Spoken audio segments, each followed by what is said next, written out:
Good morning, everybody. It's really lovely to have you here. I'm delighted to be in this most gorgeous place and sharing a tool or a concept with you which I came across about 2 years ago. The morning session is the one where you need to focus a little bit more, so I have to speak a bit.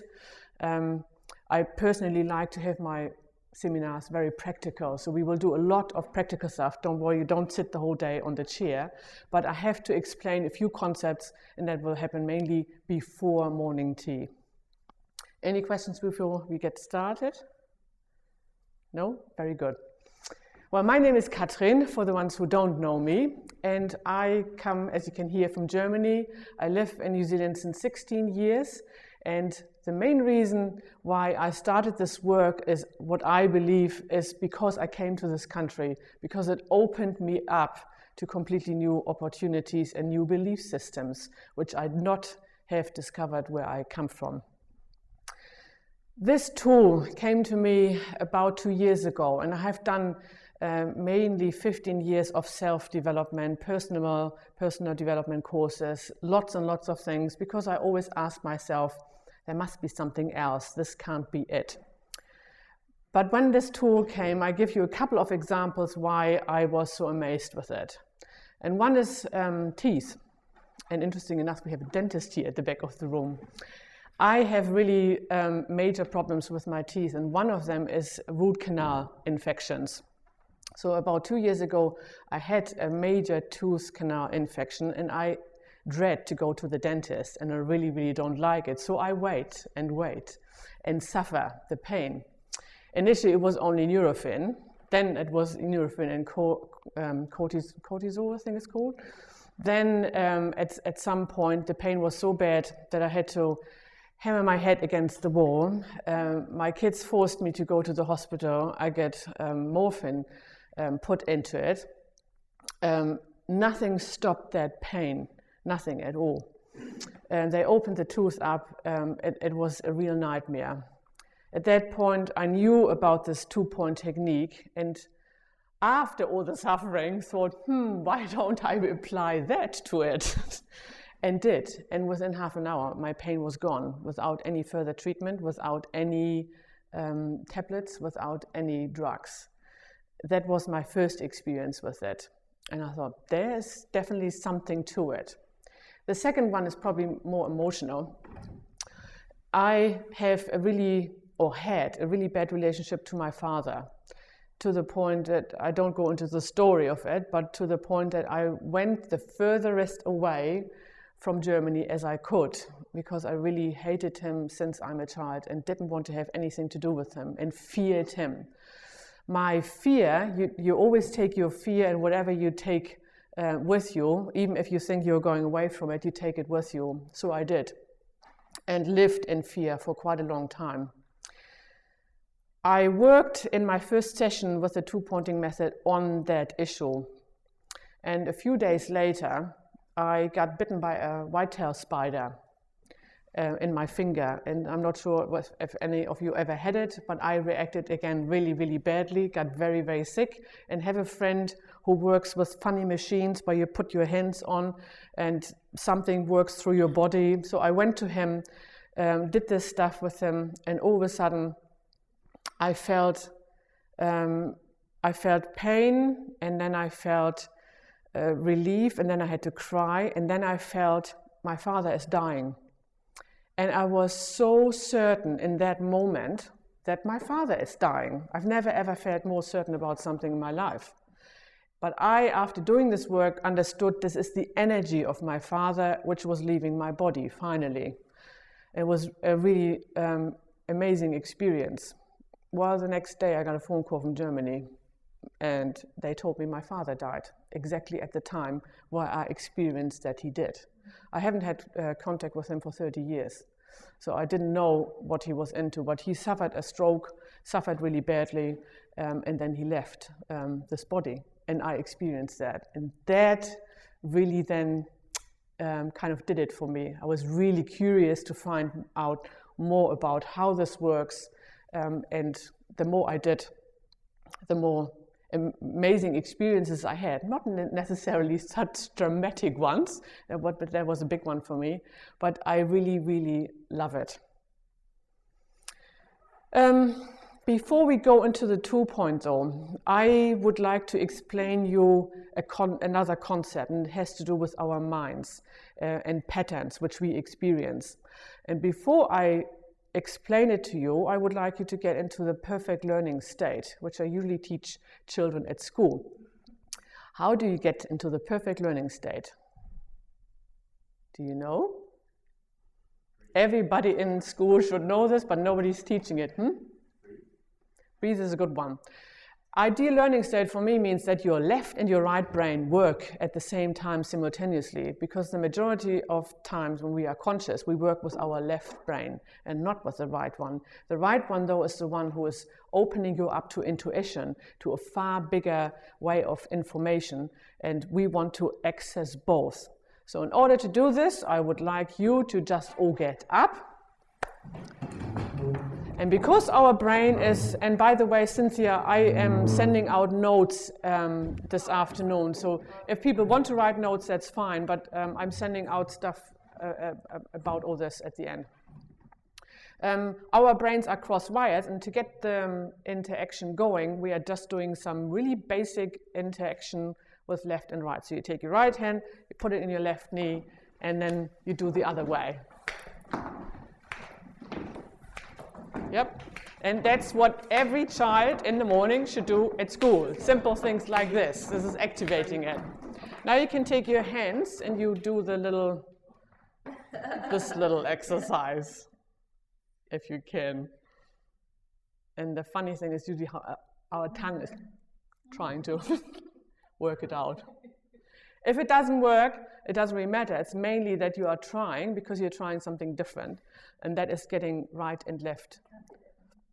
So now I would like you to face to somebody and give cross high fives. Just say good morning and say high five.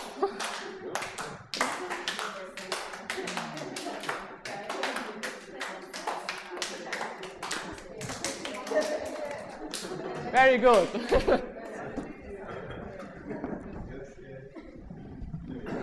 We will be talking about our mind for a minute, and if I say, what is the mind looking like? When I say the mind, what comes up as an image in your head? How does it look like? Bubbles? Grain matter? Hard? Well, the interesting thing is the mind cannot come up really with an image because it's not a physical thing. The mind is an activity. But our brain works with images. If you learn a new concept, you need to have an image you can relate it to. That's how we learn.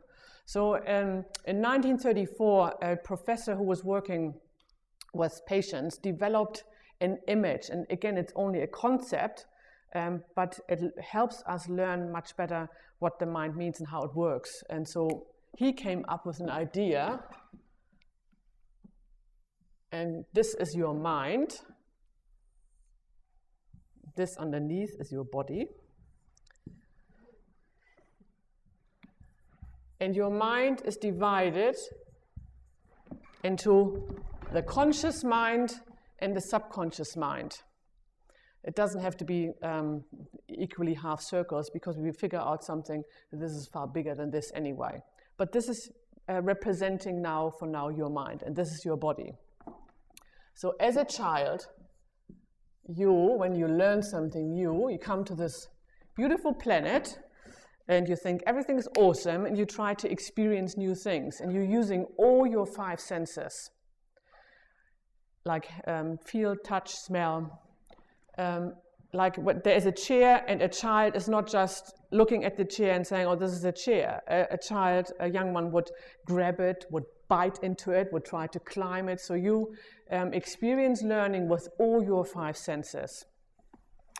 And then all the information you are learning is filtering through your conscious mind directly into your subconscious mind. Because from your birth, or basically from when you are in the womb until 6 years of age, you have no ability to accept or reject any information. You just sponge it all up. In other words, when we are 0 to 6, our brain operates mainly in theta. And theta brainwaves are the ones where your subconscious mind is accepting everything as a sponge. So if we want to, we come to that later, but that's what we are, what a child is doing in theta. After that, you are mainly moving into alpha and beta. So now we as adults, we are mainly working in beta brainwaves with our conscious mind.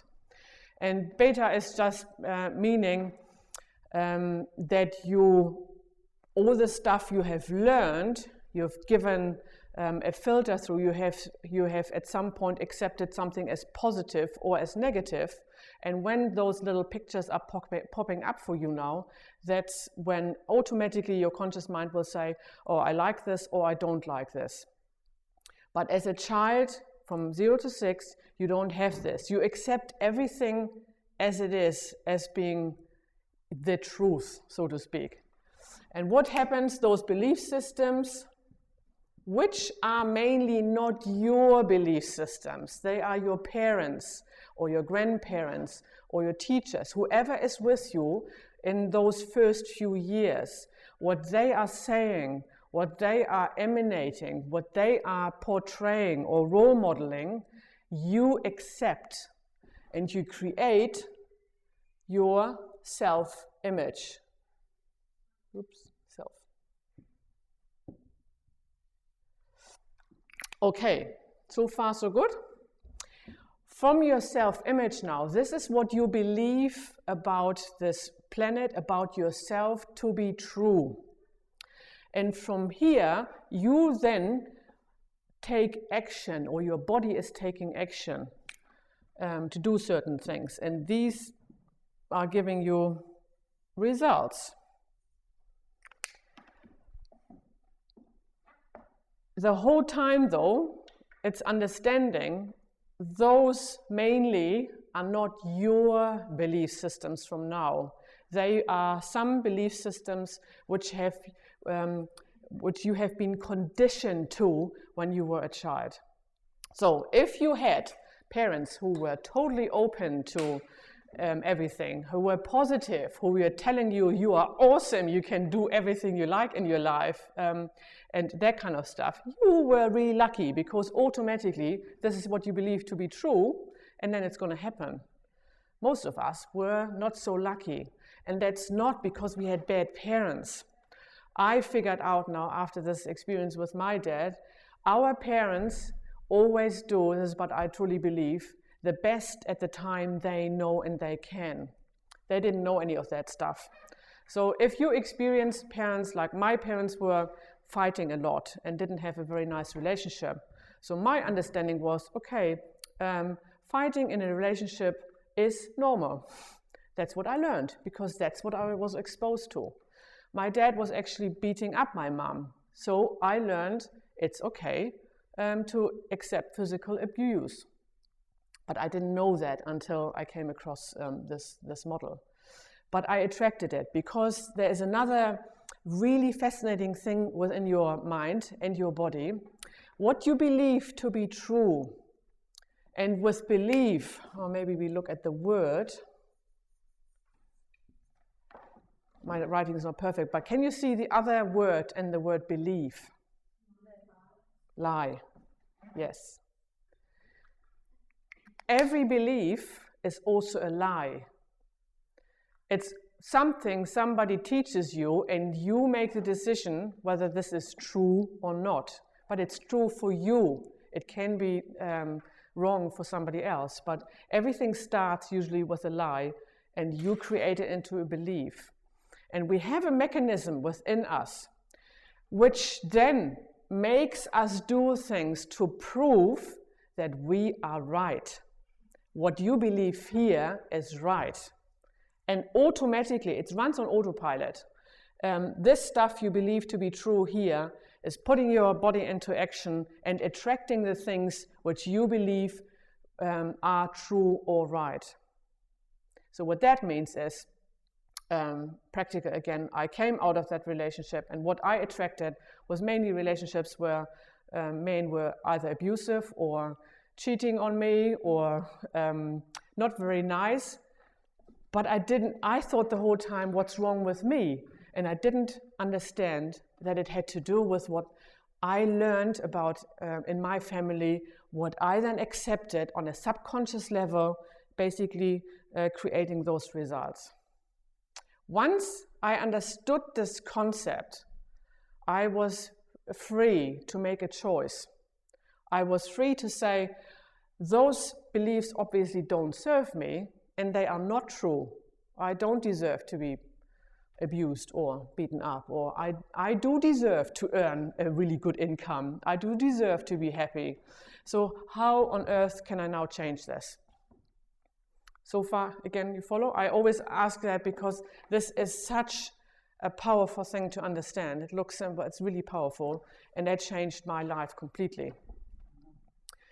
The thing to understand too is your subconscious mind, if you compare it with a computer and databases, is so much more powerful than your conscious mind. If you compare it with data, 1 to 1 billion.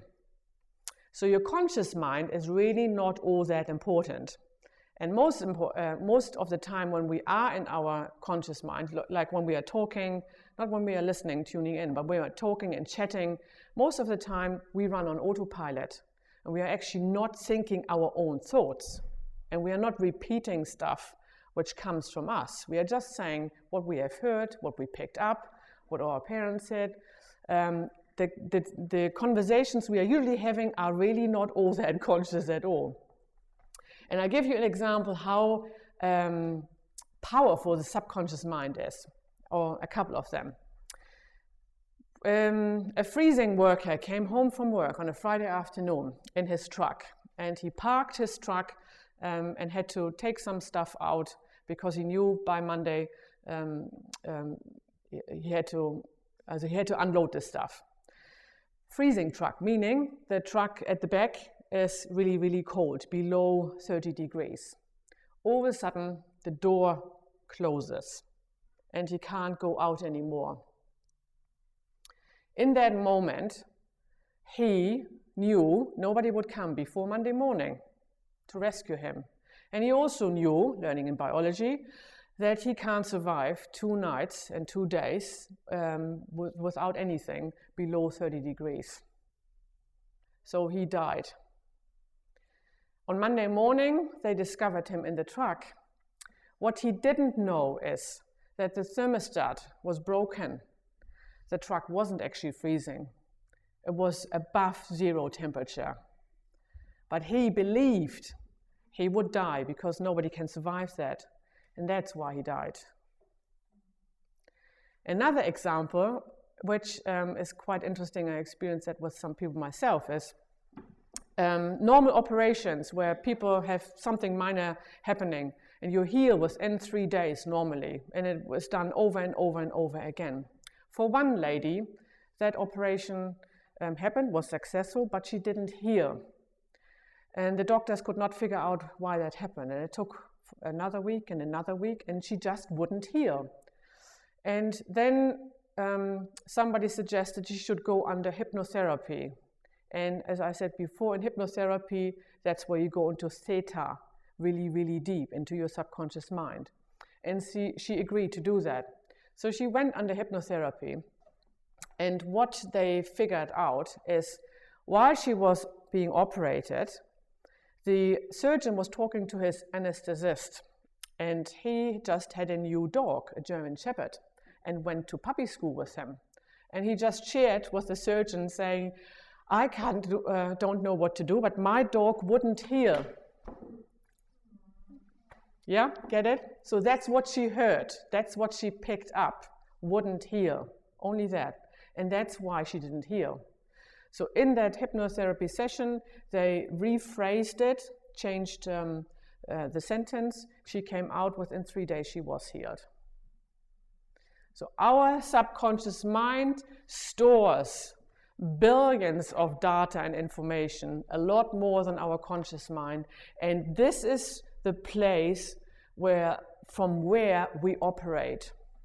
And that is the reason why when I went to seminars where I learned to have positive affirmations, for example, or tell myself every day in front of the mirror, I am successful, I'm pretty, I'm beautiful. If I believe here I'm not, I can say it 1,000 times and it wouldn't do anything. So we need to change the belief systems in here in order to change. Only, of course, if we have results in our life which we don't like. And I'm not saying that the two-pointing method is the only method. I'm not even claiming it is the best one. I say, for me, it is the fastest, most easiest, and most beautiful method I've come across to show me in the first instance what actually my belief systems are, and we get into that when we start practicing, and then transforming them so I can fill up with new belief systems. And those ones I now choose with my free will to be more beneficial for me. Okay? Is this part clear? Yeah, very good. Well, then. I've come across, just to validate what you're saying. Yes. They've done a lot of. Yes. I mean, out there, they've done a lot of research on split personality disorder, yes. Multiple personality disorder. Yeah. And they've had, that's one person that feels that they have a tumor, and they have a tumor. Mm. But when they split into the other personality is tumor-free, and there's no tumor. So it just shows you to the degree. And then there's also other ones where a person has green eyes and another personality has blue eyes, and their eyes change color as they switch the personality. So that shows you how powerful that is, that belief structure that you just mentioned. Yes. Yeah, thank you, Glenn. When you just say that, I have this example in my head. They did studies at NASA, and they put glasses on people's heads. And when they put the glasses on, they saw the world upside down. And they were wearing those glasses for 3 days. And then they took the glasses off, and they still saw the world upside down. And it took them another 3 days again to readjust it. So that's how perception, or whatever you feed your mind with, is really, really important, because it influences this. For us adults, also for us as parents, and I'm actually working with children on this stuff, because I really would like that kids feed their minds with the positive stuff first. And more importantly, that parents are aware how important it is to tell your children things like, you are awesome, you can achieve everything on an ongoing basis, not just once. And that's why I do this. So it's really important that we know what we feed our minds with, because it has a huge impact on what we are achieving. But now there are obviously, as I mentioned before, you could have a lot of hypnotherapy sessions, if you trust your hypnotherapist, that is, and go into theta and change those belief systems. Most of us don't have either the resources or the time to do it, and that's why I like the two-pointing method, because we access this part and we go even deeper than this to change our results and our beliefs. And now we go into explaining this beautiful tool. Any other questions? If I'm not asking, just like Glenn did, just interrupt me. And you don't have to have the microphone if you don't want to. Okay, the two-pointing method is very old. The Hawaiian shaman used it already 2,000 years ago, and there are different names for it, but I'm using two-point method because we are connecting 2 points, and we are focusing on the space in between. In quantum physics, hopefully I get that right now. we have, or when we look at normal physics, we just look at a chair, and this is normal matter for us. That's what physicists call matter. And it feels really quite dense and hard, and when you knock your knee against it, it hurts too. By the end of the day, we understand this is only a belief system too.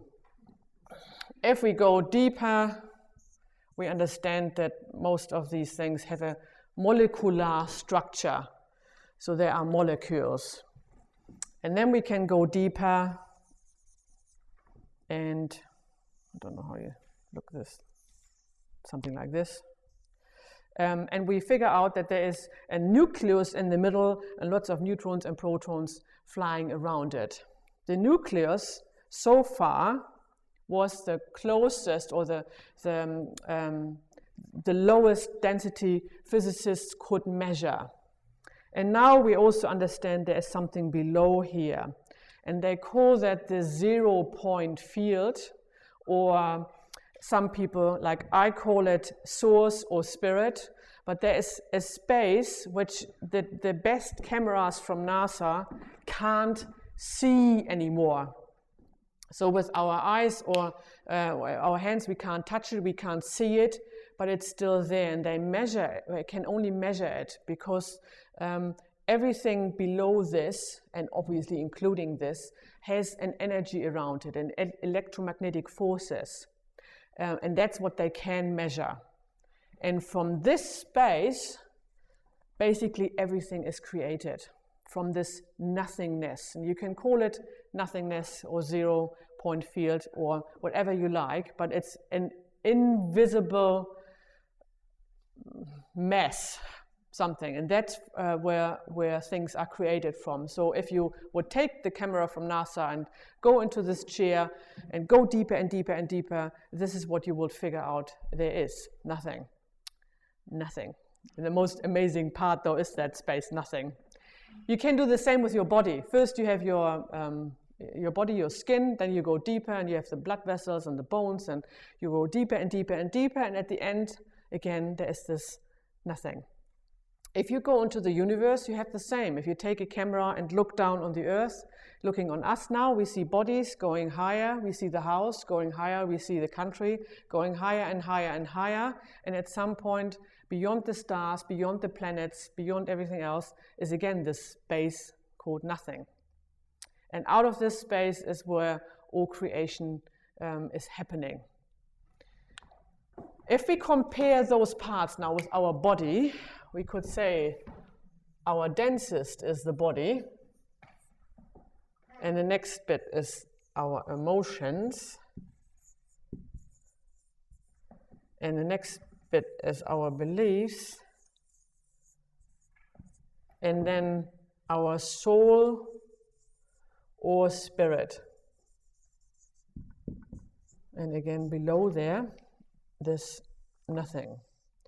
I call this down here, just to have a name, pure spirit. You can call it source, you can call it God, you can call it anything, but I call this pure spirit. With the two-pointing, what we are accessing, and that's why it's called applied quantum physics, we are going into the space where creation is started. So we're going into the space of nothingness. And from there, an impulse is given back up through all these different parts. And again, what that means, you might have a headache, or let's say you have a frozen shoulder, and what you experience at the moment is the pain in your frozen shoulder. So you think, I need to go to a doctor and get my frozen shoulder fixed, and then everything will be fine. However, because everything in this universe, including our bodies, is connected, it is not just the frozen shoulder or the pain in your body. There is an underlying thing happening. It's either with your emotions, it's either with your beliefs, or it has to do with your soul or spirit. The one thing I bring everything back to is everything around us, everything in the universe, everything is energy. And energy is either flowing or it is blocked.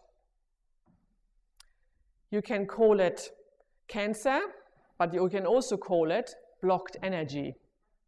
If we get down to the principle and looking at absolutely everything we experience as either energy is flowing or it's not flowing, what happens with that is you are detaching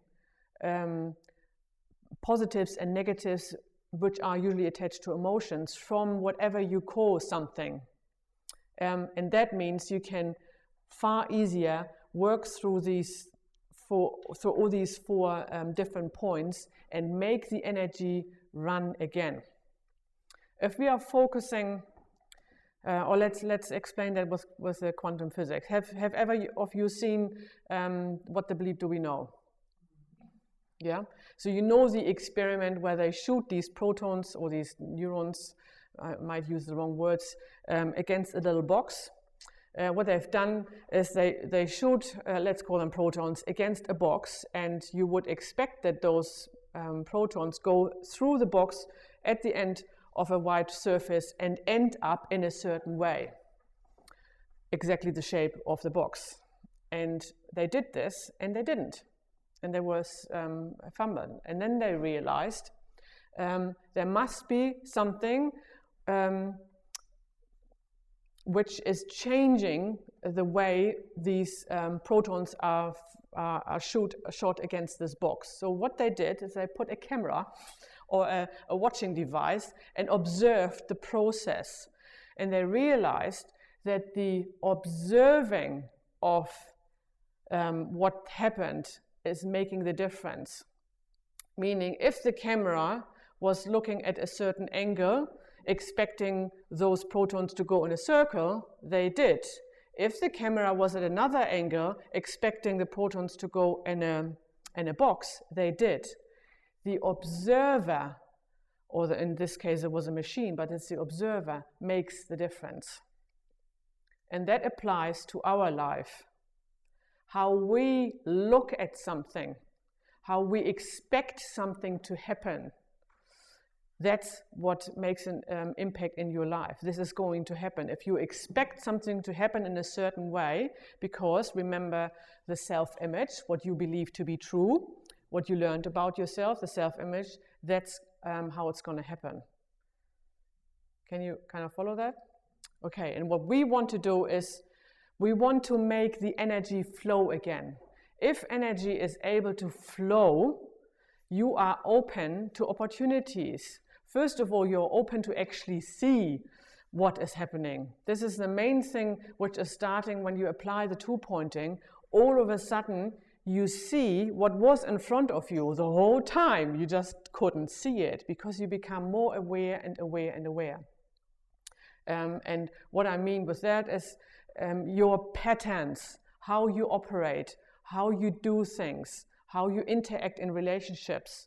That is all a pattern. And that will be brought up through this process right in front of your face. And then at that point, you can then decide, do I still want this? Do I still believe this to be true or not? And then you transform it, make the energy flow again. And out of here and the connection with your soul and spirit, where we get in the second part in, is those new belief systems coming up, which I believe is the time right now for us to connect with who we really truly are and what we really are here to experience for. Okay? That's enough talking for to start with. We do a little practice right away so that you can get up. My favorite quote is Albert Einstein's, and it says, "We cannot solve today's problems with the same thought patterns that created them." And this is exactly what this whole mind concept and then the work with the two-pointing is all about. If I created with my limiting beliefs, and I'm talking about the limiting conditioned beliefs I have accepted to be true, if I created in that mindset a problem, I cannot solve that problem with the same limiting beliefs I still hold. I have to have new beliefs to actually find a real solution. And that's what we are going to do. And the best part is nobody has to think that much and say that much and talk about it. We are not diving into stories, which are usually just a thought which has attached a positive or a negative, creates an emotion. That's what an emotion is. And everybody experiences them differently. I want to be at a place where I only have feelings and not emotions, because emotions usually are having some form of judgment, whether it's positive or negative, but it has a judgment. And judgment, I believe, is what this world can do without. Okay, so I will now explain or demonstrate on somebody how the two-pointer works, because the two-pointing itself is very easy, that tool. The reason why we have workshops is A, to explain a little bit, and that has to do again with our limiting beliefs. I could tell you right at the beginning of the session, this is how the two-pointer works, go home and practice and that's it. And it would work. Only we would think with our conditioned minds that's too easy. So there's no credentials behind it. That's I didn't understand it. That can't work. And straight away, if you say this can't work, remember your self-image is making sure that what you believe to be true is happening. Of course, it can't work. We do it. I guide you through a process. Mainly, A, because I want you to go home and really know how to practice it without having to look at any notes. You will know how the two-pointing works. And B, to satisfy your mind at this point and saying, okay, there is something about this. And thirdly, because we are all in one big group, we are transforming, and we are all interconnected, we are transforming massive amounts of energies today and information. And what I work on, or what you work on, or what you work on, if I resonate with that in any way, I transform it at the same time. And that's why workshops are extremely powerful. So I always look forward to it, because I always make a huge shift when I do them myself. The philosophy behind it, which I come to now, which I didn't know at 2 years' time, for me now you could say either everything is energy and either it flows or it doesn't, or you can translate it and say, everything is love. There's either love or there's a cry for love. And that's all there is.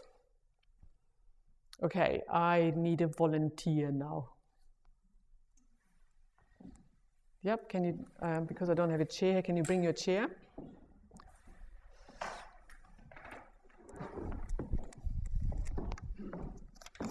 Let's share some love. Yes.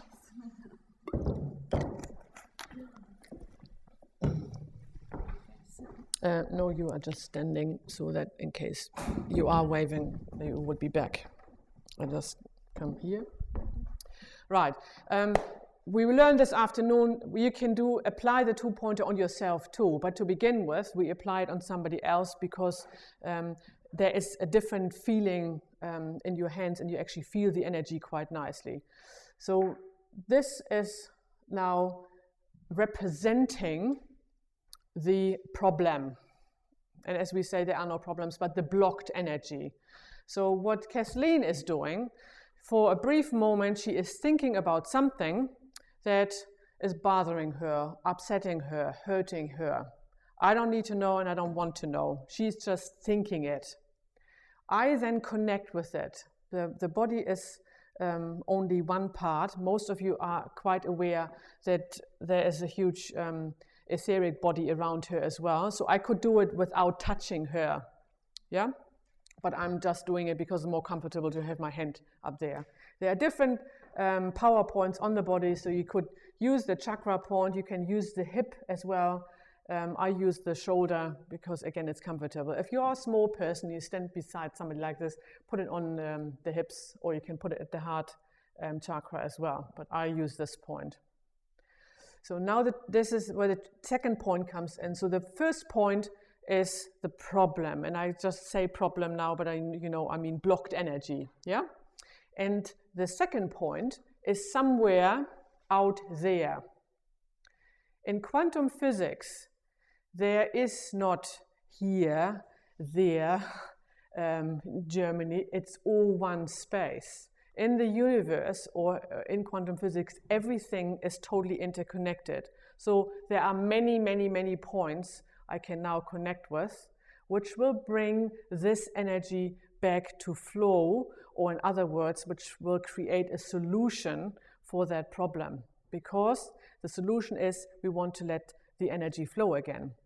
The impulse then works itself through all these different points, and the solution will come up for her in the best way possible. We are not trying to say, I want this for her to happen. She focuses, for example, on, I don't have enough money. And then I focus on, oh, I want her to have lots of money. No, that's not what we do. We are open to whatever is best for her soul development right now. So my connection with her is here. Then I ask her to open the hands. I'm not doing anything with you. And I, in my mind, focus on the solution point. So I am asking in my mind for a solution point. And then you try to just feel it with your hands. I can do it without my hands now, but when we start practicing it, we do it with hands. If you've never done any of that work before, really it doesn't matter. I'm not a healer, I'm not an energy worker, and we are actually not working as energy healers. We are just the transmitter. So you are facilitating energy to flow. You're not making it flow. Yeah? Then I focus on this point. When I feel at some point tingling in my hand, or you will feel that you actually push against something. You can't see it, but you feel it. Then you focus on both of those points at the same time in your head, keeping your eyes open. We do not want to go in the 3D world, we want to do it here. Resting your eyes either on the floor or in the distance, and then you defocus. And what happens with defocusing is, we have an exercise to go there as well, as you are lowering your brain waves. And what we want to do is we want to go into alpha, which is the area where we are open to intuition, free from emotions, and connect with finding the right point without worrying, do I have the right point or not? So you defocus your eyes, you try to feel something, and when you feel there is a connection, then you focus on both points at the same time, and in your head you state either transformed or dissolved. You can choose the word which applies best to you. And we are using the past because in quantum physics, there is no past, present, and future. And we visualize or have the intention that this problem this person is having is already being resolved. And that makes the energy go. Only our intention makes the energy go again. The key for this now is to do it from your heart space. Try to avoid doing it just mentally. I started initially just doing it intellectually, and it works. But the key is to go into your heart space, or even better, pretend to be a child. Play with this. Because as we learned, when you play and when you are a child, you're really open and you know, okay, this is possible, this is fun, let's have a go. Instead of, what am I doing? I don't feel anything. Do I do this wrong? Just play with it. And when we are in our heart space, we are grateful that this is already all being resolved. Once we connect with that point, stating transformed in our heads, then we breathe out and wait for a wave, because then this impulse from here is working its way through to the body, and the recipient will experience it as a waveform. Just happened. It goes really quickly between us because she has practiced it before. Some people start swaying a bit. So if you feel like you go more forwards or backwards, that's okay. Some people move not at all. I hope we don't have anybody who's knocked over on the ground, because you should have somebody behind you. We practice it together, and that's another reason why I have the hand on the shoulder. Some people move quite a bit. And if they really fall backwards, you have to hold them. The whether somebody sways a lot or nothing at all has nothing to do whether it's successful, it's working or not. It always works every single time. Even if you think this is not working, I don't feel anything, it always works. Okay, so can you just focus on something else again? Again, having focus on this problem point, trying to find the solution point, being in this state of mind that I'm really grateful that all of this has already been resolved. When I feel something, I think in my head, transformed.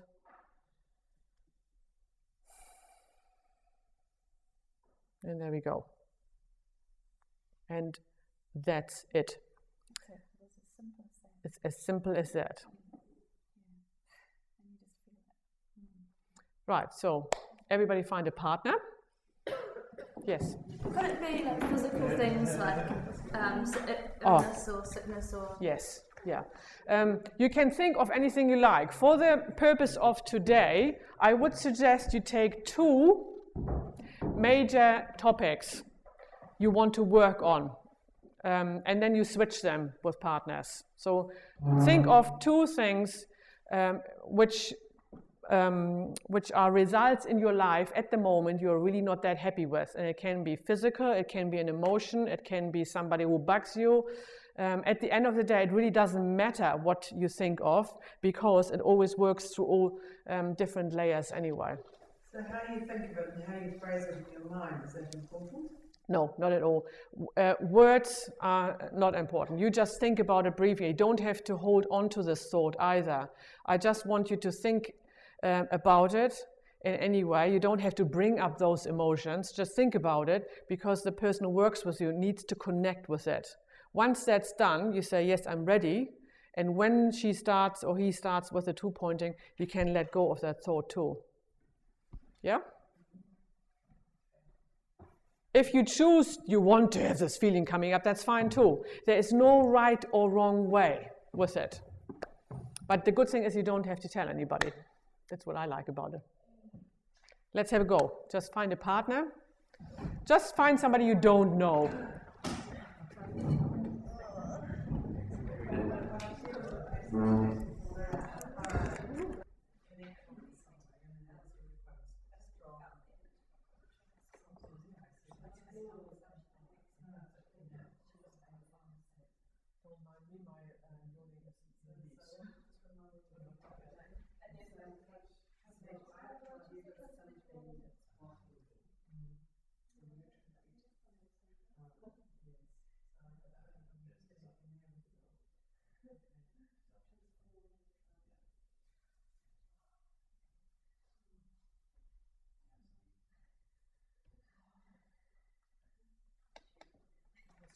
Yes.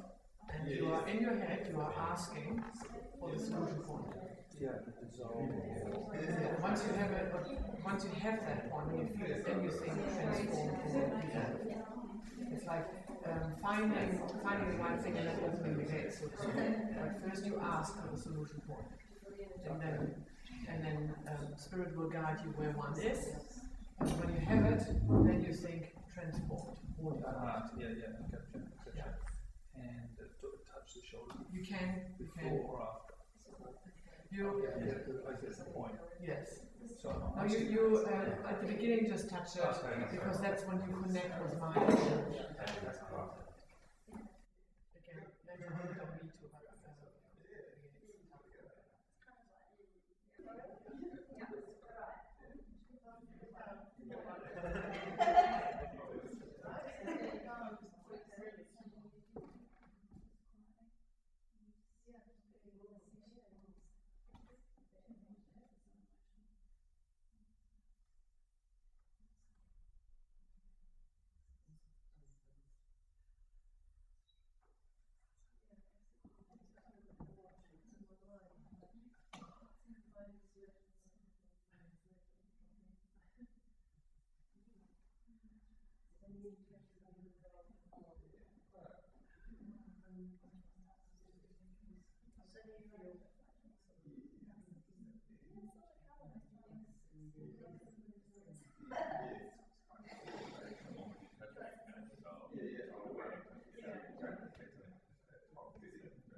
How was that first one?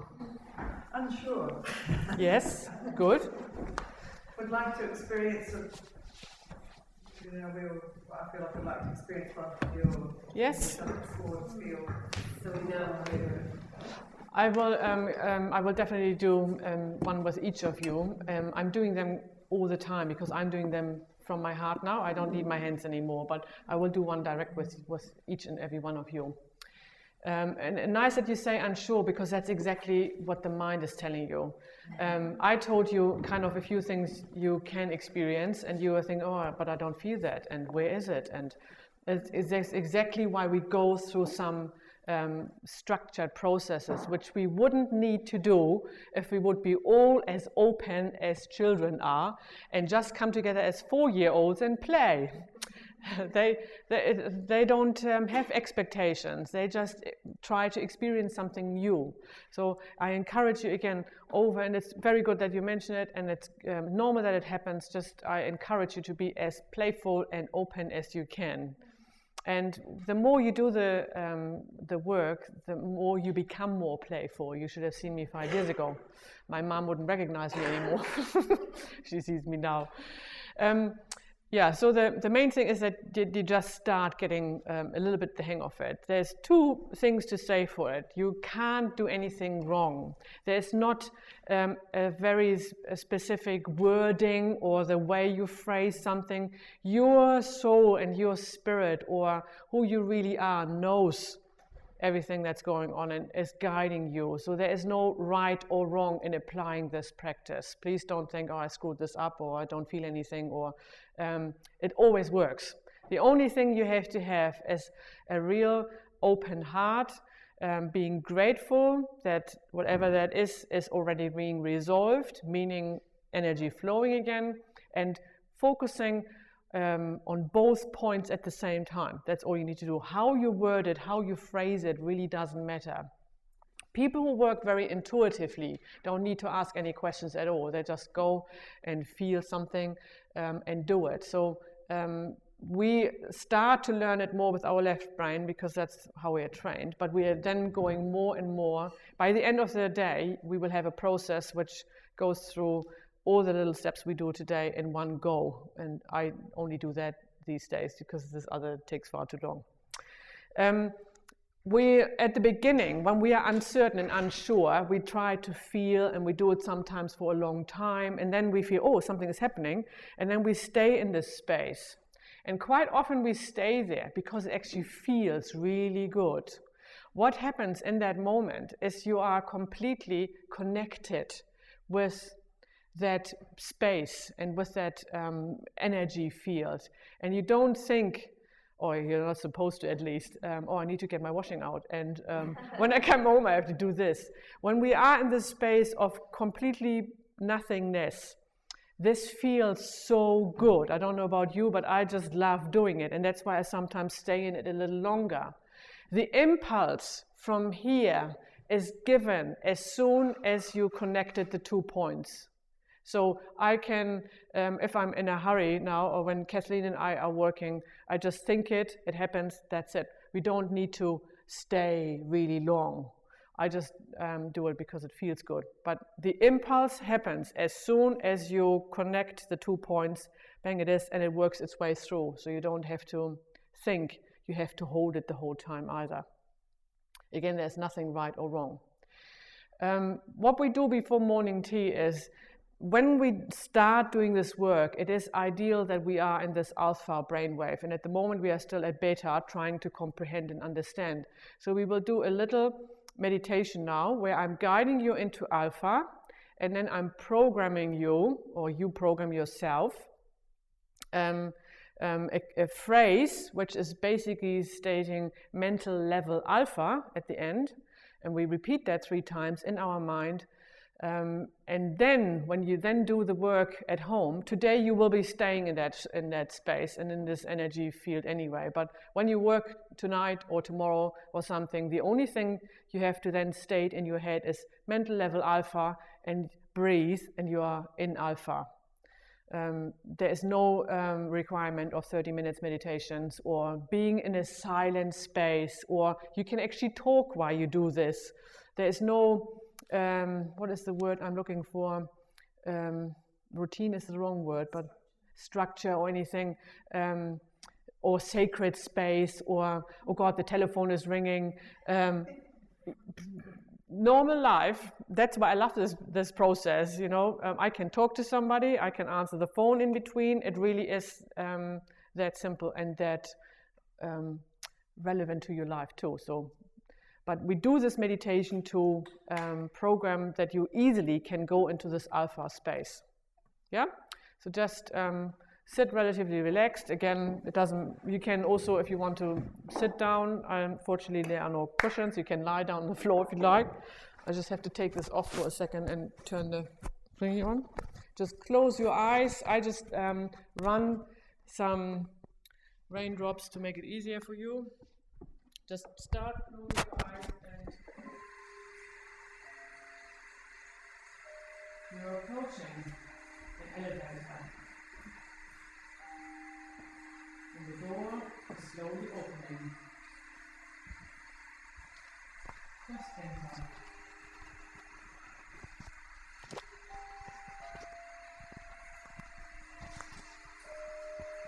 We want to go downwards to the 10th floor. So you push to number 10.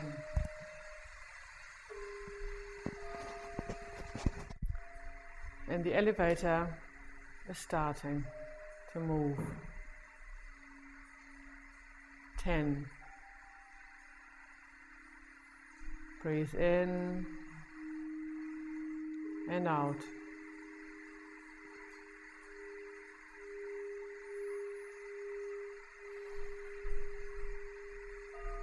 9. Your body is relaxing.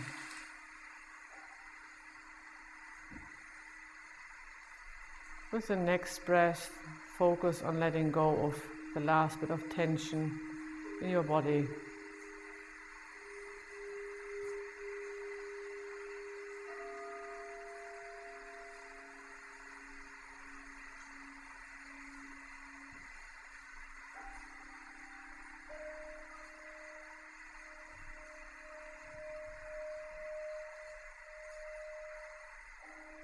Nine.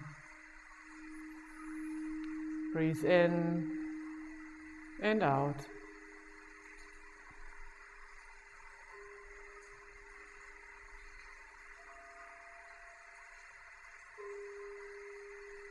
8.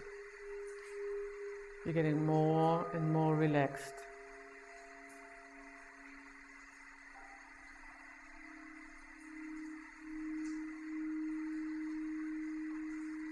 7.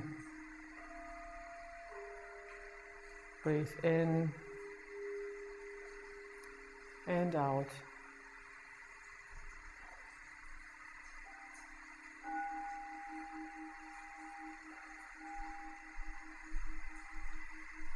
6.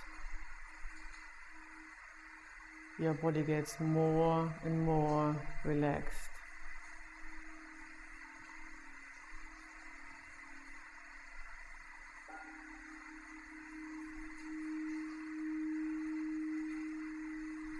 5.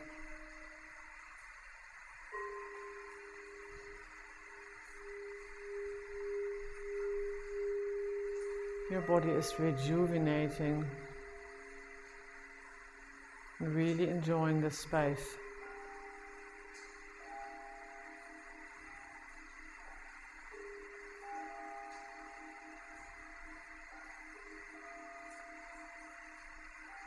4.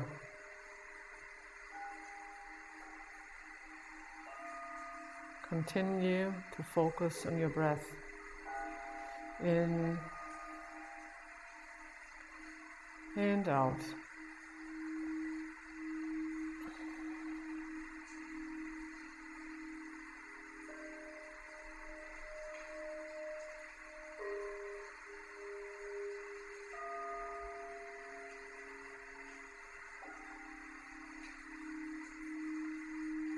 3.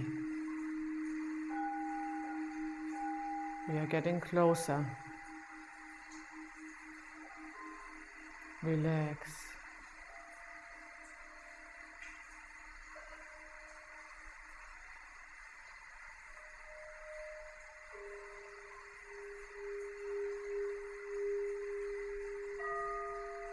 Two. Breathe in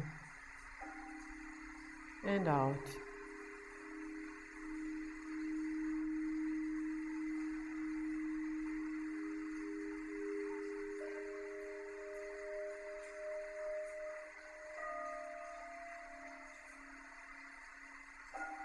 One.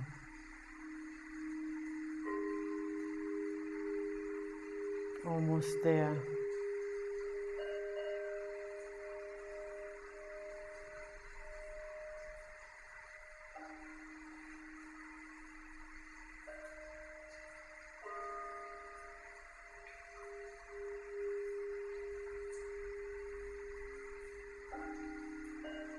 Zero.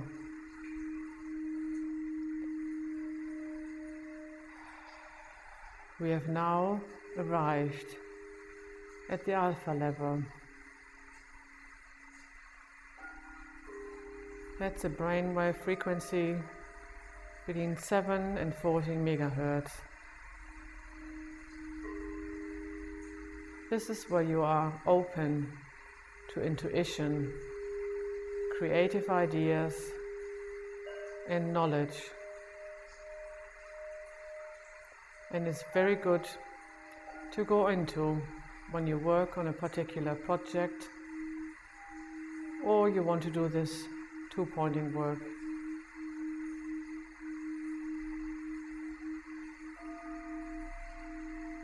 You're really relaxed.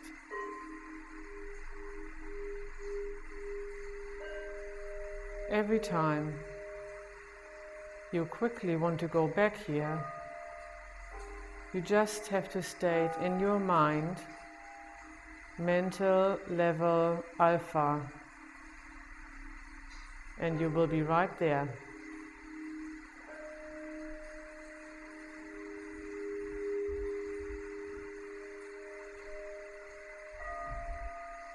So whenever we start this work, in our mind we state mental level alpha.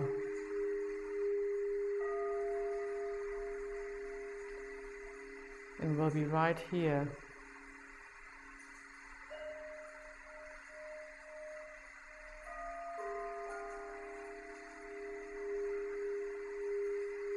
Your brain will always remember this state and frequency as soon as you say mental level alpha.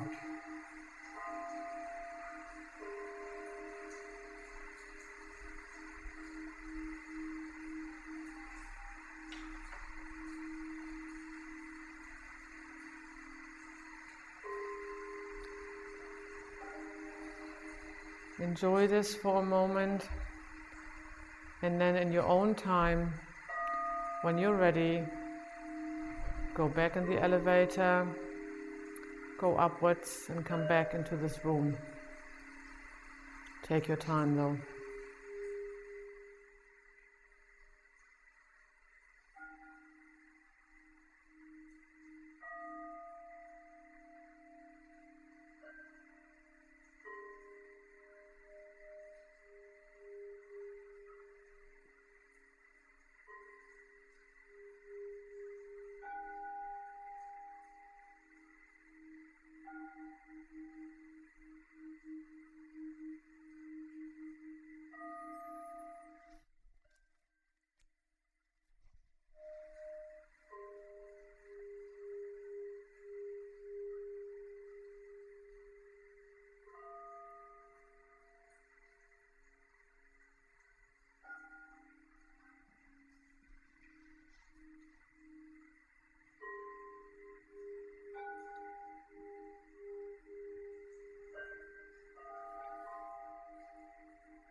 If you don't get anything else out of the seminar, but just would do this, going into alpha every single day, you would already be amazed about changes that automatically happen. Because alpha is a state where we can actually see solutions, which we can't see before. I explained to you before, as an emotion is only a thought which has a judgment attached, whether it's positive or negative.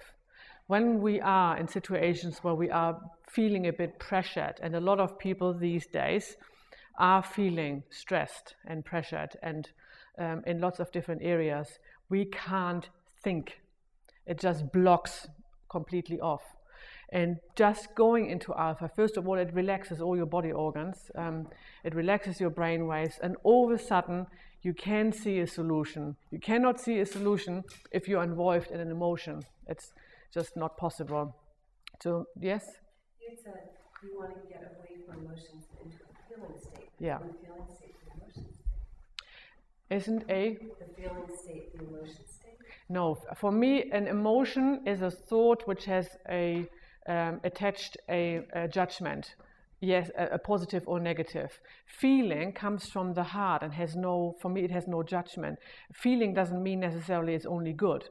Feeling just means it is. And I have not experienced a lot of feelings yet. It feels really quite different to an emotion. An emotion is for me, I won the last soccer game. Yay! Awesome. That's an emotion because there was something attached to it. I wanted to win this game. And that's why I'm really happy now.